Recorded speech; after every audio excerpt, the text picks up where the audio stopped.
Okay so hello class 8 के बच्चों। बहुत ज़्यादा ही बेसिकली यहाँ पे जो बच्चे हैं वो डिमांड कर रहे थे कि सर आप क्लास 8 का जो एसएस का टेक्स्ट बुक है गुजरात बोर्ड का, उस पर आप सेकंड चैप्टर का वीडियो बनाओ, क्योंकि आप जिस वे से यूट्यूब पे पढ़ा रहे हो ना एसएस, वैसा हमें कोई भी नहीं पढ़ा पा रहा है। तो सर प्लीज़ आप वीडियो बनाइए। तो वो रिक्वेस्ट पे ना गाइज मैं यहाँ पे वीडियो लेके आया हूँ, ठीक है। क्लास 8 का गुजरात बोर्ड का एसएस का टेक्स्ट बुक है, और यहाँ पे हम चैप्टर नंबर भाई साहब पढ़ने वाले हैं ना आज। वो सेकंड चैप्टर है। चैप्टर का नाम क्या है सर, आप एक ये बार ये बता देते ना तो मज़ा आ जाएगा। चैप्टर का जो गाइस नाम है ना वो है ब्रिटिश रूल इन इंडिया। यानी कि यहाँ पे अंग्रेज़ों ने जो भारत पे राज किया था ना, अपने इस चैप्टर में उसके बारे में पढ़ेंगे, ठीक है। अब ब्रिटिश रूल इन इंडिया अपने कब से कब के टाइम पीरियड का पढ़ेंगे, 1757 से लेके 1857 एडी तक का पढ़ेंगे। सर एडी क्या होता है, आप अगर ये एक बार बता देते ना तो मज़ा आ जाता सर। देखो भाई, सब दो चीज़ें होती है बेसिकली यहाँ पे। एक तो बीसी होता है, ये वो वाला बीसी नहीं है भाई साहब, है ना। एक तो बीसी होता है, दूसरा हो जाएगा एडी। सर इसको समझते हैं अपने आप, चेक करो यहाँ पे ना। समझ लो ये वाला जो पॉइंट है ना, यहाँ पे अपना जीसस क्राइस्ट यहाँ पे बॉर्न हुए थे। समझ रहे हो भाई साहब मैं क्या बोल रहा हूँ। ये वाले समय में कौन पैदा हुआ था, जीसस क्राइस्ट। पता है वो जो स्ट्रेट ऐसे वाले जो आते हैं ना भगवान, आपने देखा होगा बेसिकली भगवान ही गॉड होते हैं। ये जो होता है ना क्रिश्चियन के गॉड होते हैं, इनको अपने बोलते हैं जीसस क्राइस्ट। तो इस वाले समझ लो पॉइंट पे किसका यहाँ पे बॉर्न हुआ था भाई, किसका जन्म हुआ था यहाँ पे, जीसस क्राइस्ट यहाँ पे पैदा हुए थे। तो जीसस क्राइस्ट के पैदा होने वाले का जो समय है ना, पैदा होने के पहले, जीसस क्राइस्ट के पैदा होने के पहले के जो समय होते हैं उसको अपने बीसी बोलते हैं, जिसका कि मतलब होता है बिफोर क्राइस्ट। यानी कि ये जो जीसस क्राइस्ट है उनके पैदा होने के पहले का समय, उसको अपने क्या बोलेंगे, बिफोर क्राइस्ट। और उनके पैदा होने के बाद के समय को अपने क्या बोलेंगे, एनो डोमिन। क्या बोलेंगे, एनो डोमिन, है ना। ये क्या है यहाँ पे, ये उनके पैदा होने वाले बाद का समय है।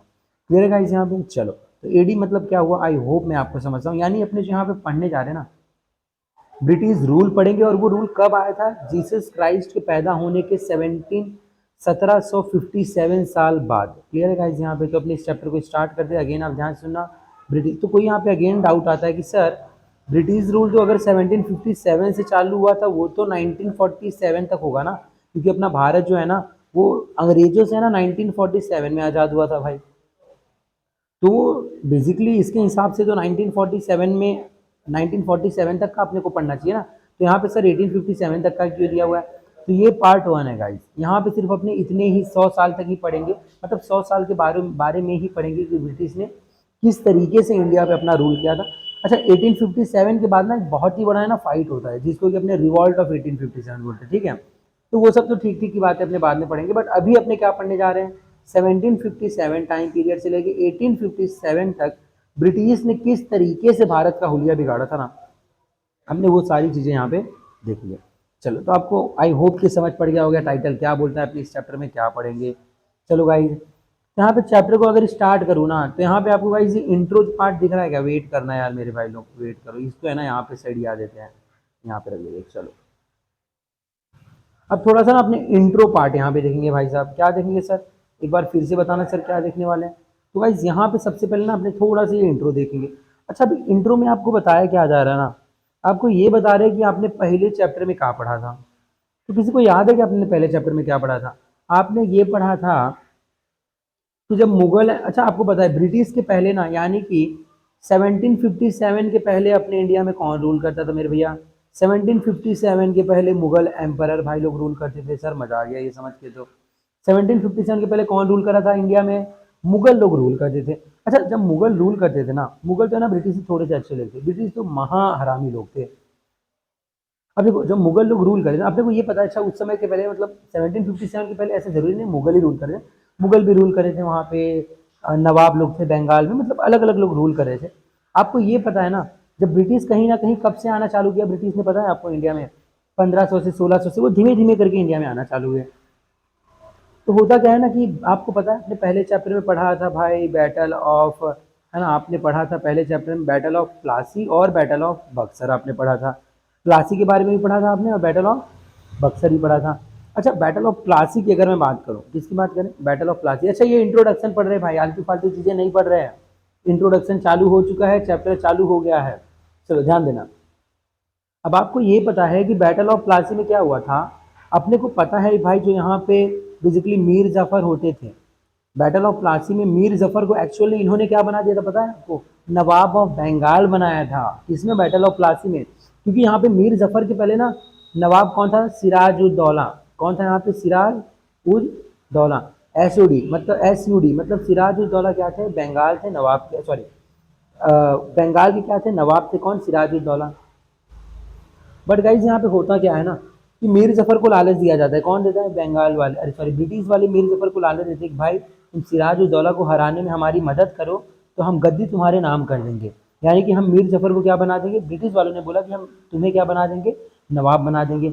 अब इससे होता क्या है ना भाई साहब, जो मीर जफर है वो कहीं ना कहीं मीर जफर किसकी मदद करते हैं? ब्रिटिश की क्या करते हैं? ये इनके साथ ज्वाइंट हो जाते हैं और ब्रिटिश की मदद करते हैं, जिसकी वजह से ये जो ब्रिटिश है ना वो जीत जाता है और मीर जफर को क्या बना देते हैं? नवाब बना देते हैं।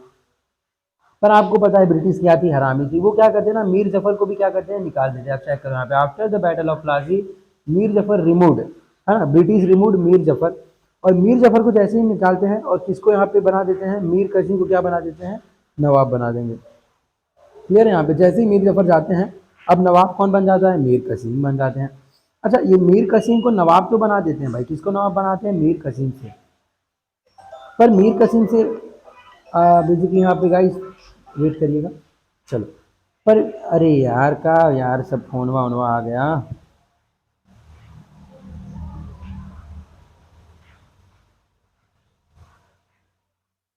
चलो गाइस, थोड़ा सा डिस्टर्बेंस हो गया था यार, अपने लोचा हो गया।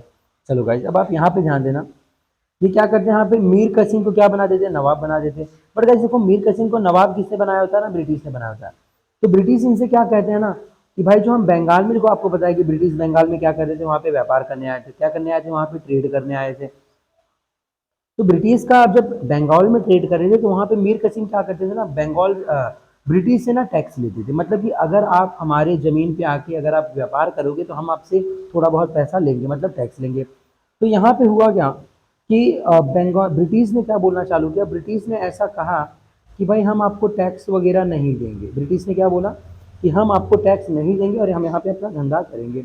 मीर कसीम क्या होते हैं यहाँ पे गर्म हो जाते, बोलते ऐसे कैसे चलेगा भाई, हमारी ज़मीन पे आके तुम क्या कर रहे हो? व्यापार कर रहे हो और बोलते हो कि टैक्स फ्री कर दो, मतलब हम टैक्स देंगे ही नहीं, है ना। यहाँ पे चेक करो, British registered him for conducting tax free.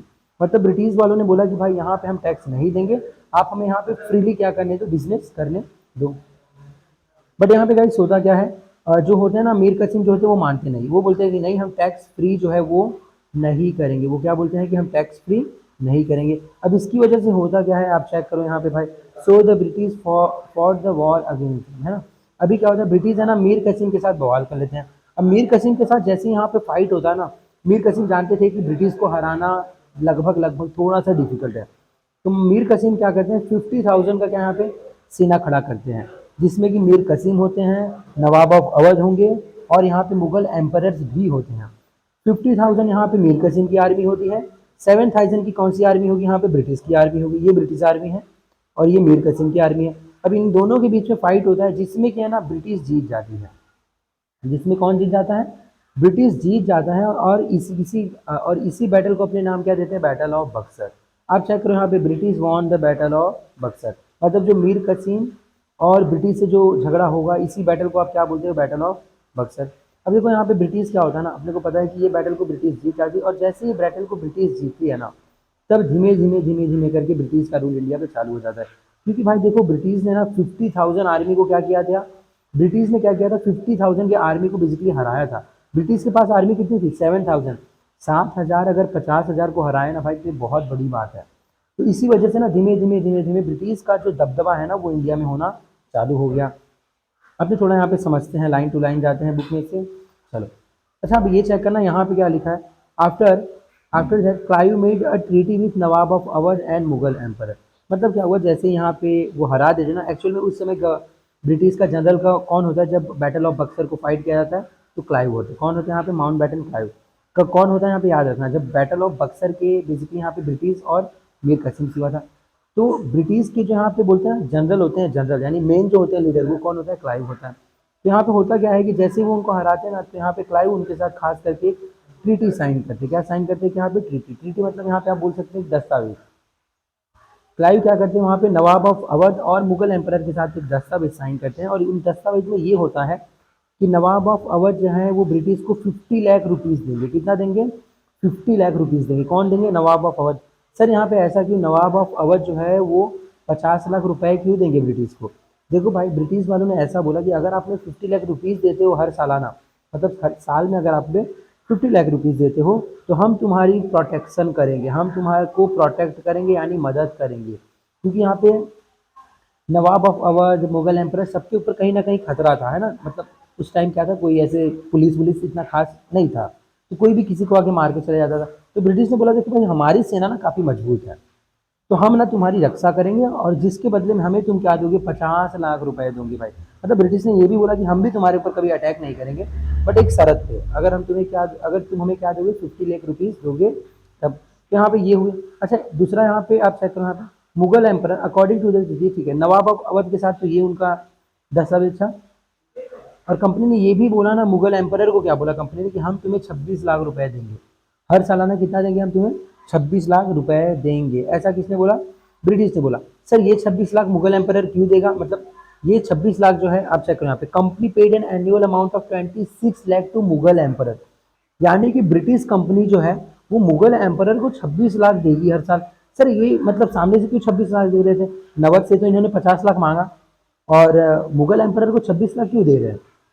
देखो भाई, उसका ये रीज़न है ना, यहाँ पे क्या हो गया कि जो मुगल एम्परर हैं, मुगल एम्परर ने ऐसा बोला कि हमारी ज़मीन का टैक्स वगैरह जो तुम कलेक्ट करोगे ना सब लोगों से, वो तुम ही कलेक्ट करना। ऐसा किसने बोल दिया यहाँ पे? मुगल एम्परर ने। मुगल एम्परर ने एक्चुअल में ब्रिटिश को ऐसा बोला कि जो गांव वालों से टैक्स कलेक्ट करना है ज़मीन वगैरह का, या फिर जो भी यहाँ पे रेवेन्यू कलेक्ट करना है टैक्स वगैरह, वो कौन कलेक्ट करेगा? ब्रिटिश कलेक्ट करेगा।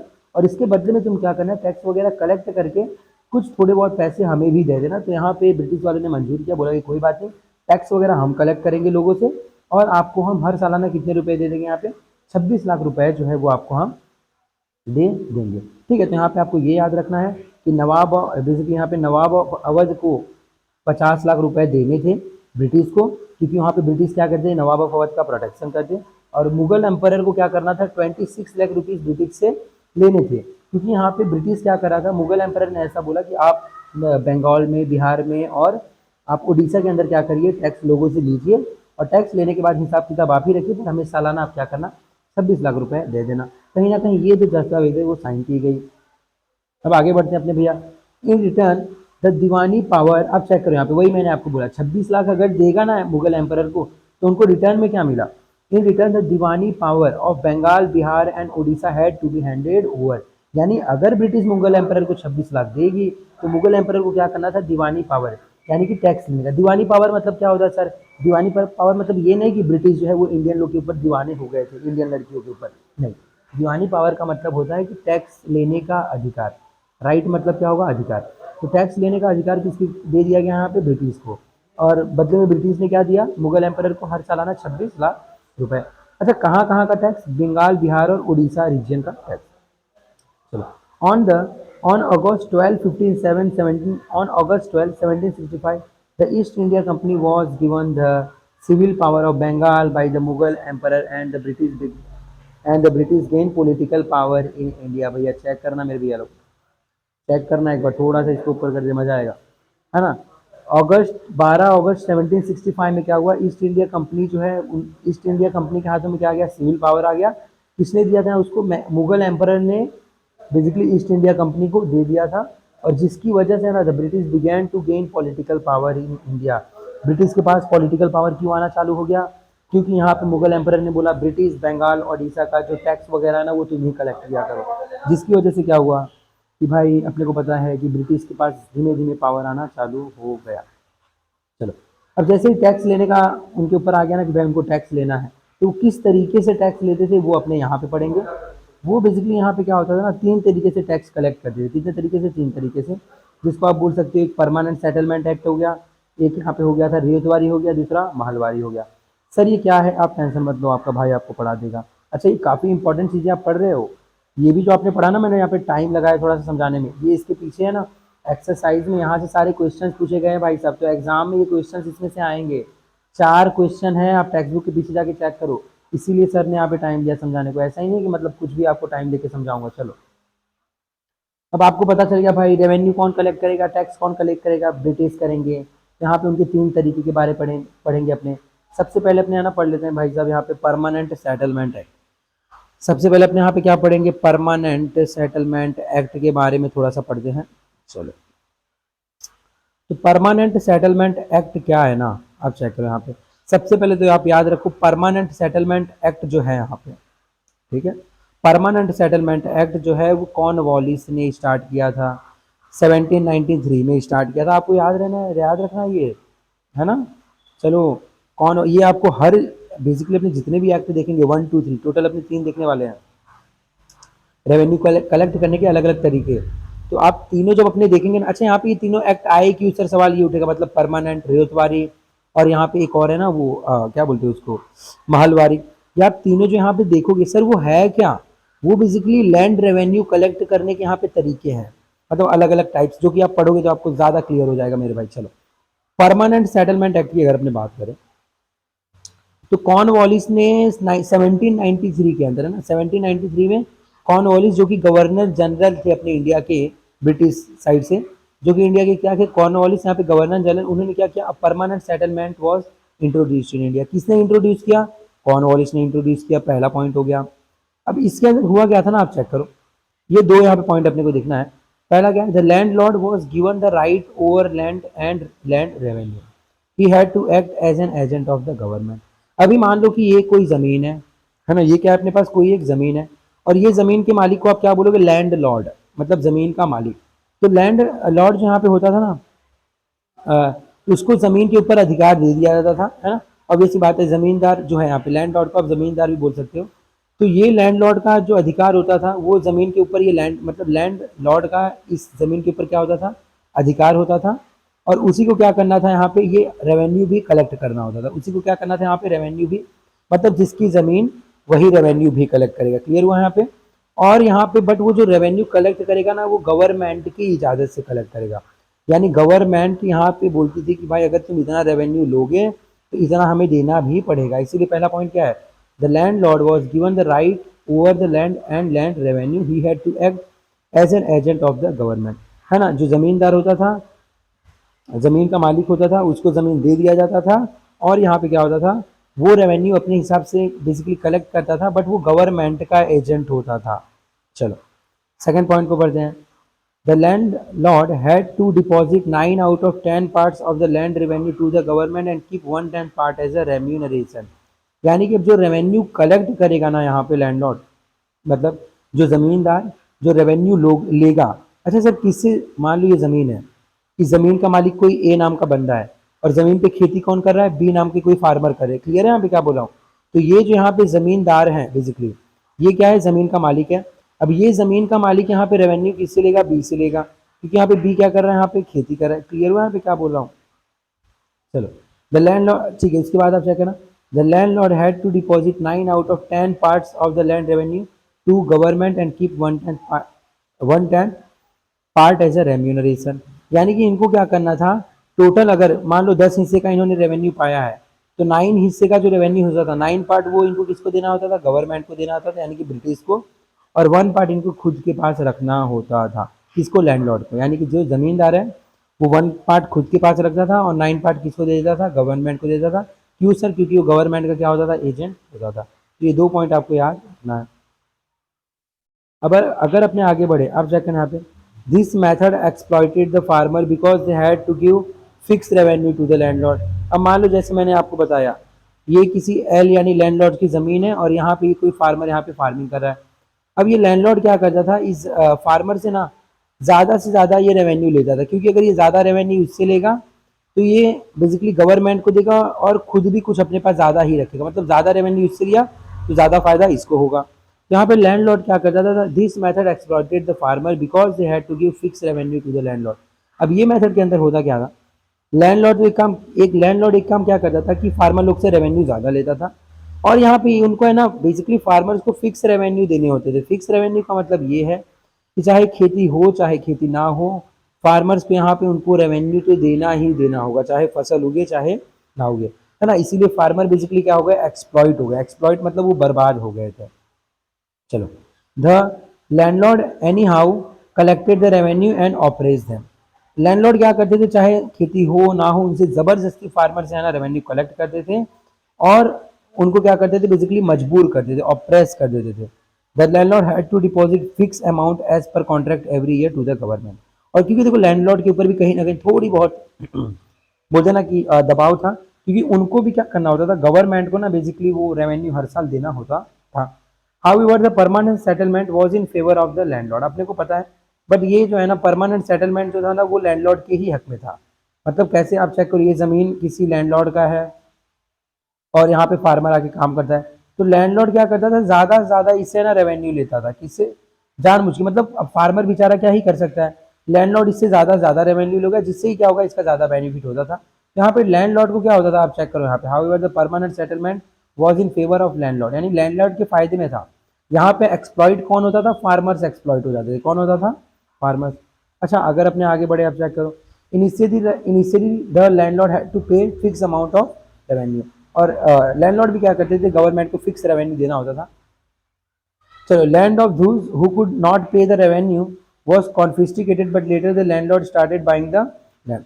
अभी इसके अंदर क्या हुआ कि जो लैंडलॉर्ड है ना, मान लो कि रेवेन्यू नहीं दे पाए क्योंकि फार्मर ने मान लो नहीं दिया, है ना। कभी कभी क्या होता था कि फार्मर जो इस पे खेती कर रहा है वो लैंडलॉर्ड को, मान लो बेचारा बहुत ही है, वो नहीं दे पाए, तो अभी लैंडलॉर्ड को तो क्या करना होता था, लैंडलॉर्ड को फिक्स रेवेन्यू देना ही पड़ता था गवर्नमेंट को। जिसकी वजह से धीमे धीमे यहाँ पे क्या हुआ ना, आप चेक करो, लैंडलॉर्ड अगर नहीं दे पाते थे तो यहाँ पे सरकार उनकी जमीन उनसे कॉन्फिस्केट कर लेता था, मतलब छीन लेता था, जब्त कर लेता था। क्यों, क्योंकि कभी कभी क्या होता था, फार्मर भी लैंडलॉर्ड को नहीं दे पाए, और फार्मर ने अगर, मतलब लैंडलॉर्ड तो देखो मजबूर करता ही था फार्मर को एक्सप्लॉइट। बट यहाँ पे होता है ना कि अगर नहीं सामने वाला देगा तो आप क्या करोगे। अब इससे क्या होता था, ना ही फार्मर ने लैंडलॉर्ड को दिया और ना ही लैंडलॉर्ड ने गवर्नमेंट को दिया। अब इससे गवर्नमेंट क्या करता था, उसके पास ये पावर होता था, वो लैंडलॉर्ड की जमीन को क्या कर लेता था, छीन लेता था। जिससे कि हुआ क्या ना, कि धीमे धीमे लैंडलॉर्ड क्या करने लैंडलॉर्ड लोग क्या करने लगे, यहाँ पे जमीन को खरीदने लगे। चलो, अब गवर्नमेंट यहाँ पे आप चेक करो, the government was not interested in the progress of farmer. और गवर्नमेंट ये भी नहीं चाहता था फार्मर लोग प्रोग्रेस करें। जिसकी वजह से क्या हुआ, as a result there were many revolts of farmers in Bengal which was once considered अन्न भंडार बिकेम इम्पोवरिज्ड। ठीक है, यहाँ पे ये बता दें, जिसकी वजह से है ना, देखो गवर्नमेंट का और फार्मर का काफी ज्यादा रिवोल्ट हुआ। रिवोल्ट मतलब क्या होता है, फाइट हुआ। क्या हुआ, यहाँ पे इनके बीच में फाइट हुआ। और जो एक समय बंगाल को अन्न भंडार बोला जाता था ना, वो बेसिकली क्या हो गया, एकदम से ही बेचारा गरीब सा हो गया था। चलो गाइस, तो पार्ट 1 काफ़ी ज़्यादा इंपॉर्टेंट था। परमानेंट सेटल एक्ट पर से भी क्वेश्चन आपको आते हैं, तो आपको इस बात को ध्यान में रखते हुए, आपको ये वाला बहुत ही ज़्यादा इंपॉर्टेंट था, तो मैंने अच्छे से समझाया। इसके बाद अपने नेक्स्ट लेक्चर में रियोतवारी देखेंगे और महलवारी देखेंगे। अगर आप ज़्यादा से ज़्यादा कमेंट करोगे तो, लाइक करोगे तो, और वीडियो को शेयर करोगे तो, क्योंकि गाइस देखो यहाँ पे अगर मैं वीडियो बनाता हूँ ना, अगर सिर्फ 10 से 5 लोग दिखते हैं तो उसका कोई मीनिंग नहीं होता यार। मैं चाहता हूँ कि ज़्यादा से ज़्यादा लोग वीडियो देखें, जिसकी वजह से ज़्यादा कमेंट आए, ज़्यादा लोग डिमांड में रहे। तो मैं जो है इसका second part, third part basically इस वीडियो का बनाऊंगा, जिसके अंदर थर्ड पार्ट तक पूरा चैप्टर कंप्लीट करूंगा। बट आपको थोड़ा सा ध्यान देना है, ठीक है, शेयर वगैरह करो, क्योंकि यार इतना अच्छा समझाने के बाद भी अगर आप मेरी इज्जत नहीं करोगे ना, तो मेरे को मज़ा नहीं आएगा। चलो गाइज, बाय बाय, मिलेंगे पार्ट 2 के अंदर, अगर आपका रिस्पॉन्स अच्छा रहा तो।